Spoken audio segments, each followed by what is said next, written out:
जुन्या भांडणाची कुरापत काढून तिघा संशयित आरोपींनी दोघा भावंडांवर धारदार चाकूने प्राणघातक हल्ला केल्याची घटना काल बुधवारी रात्री 10:30 वाजता हॉटेल जत्रा चौफुली परिसरात घडली आहे। या प्राणघातक हल्ल्याप्रकरणी आडगाव पोलिसांनी एका संशयिताला ताब्यात घेतलंय। या मारहाण प्रकरणी राजबिहारी लिंक रोड परिसरात राहणाऱ्या राहुल बाबाजी पाटील याने आडगाव पोलीस ठाण्यात तक्रार दाखल केली आहे। या घटनेत केतन थोरात आणि अजय थोरात हे दोघे चुलत भाऊ जखमी झालेत। बुधवारी रात्री राहुल, केतन, अजय, नदीम आणि प्रशांत असे चौघे जण हॉटेल जत्रा चौफुली येथे मेमरी कार्ड देण्यासाठी येणाऱ्या मित्राची प्रतीक्षा करत थांबले होते। यावेळी तेथे संशयित हल्लेखोर राहुल खंदारे, त्याचा भाऊ आकाश खंदारे आणि आदित्य खलसे हे आले।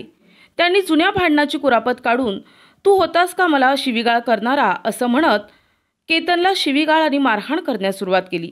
यावेळी संशयितांनी केतन याच्या पोटावर तसेच पाठीवर आणि अजय याच्या छातीवर भर चौकात शस्त्राने वार करून जीवे ठार मारण्याचा प्रयत्न केला। त्यानंतर संशयित हल्लेखोर हे दुचाकीवरून पळून गेले।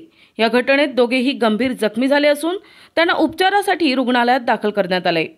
प्रतिनिधी गुड्डू शेख, दिशा न्यूज, नाशिक।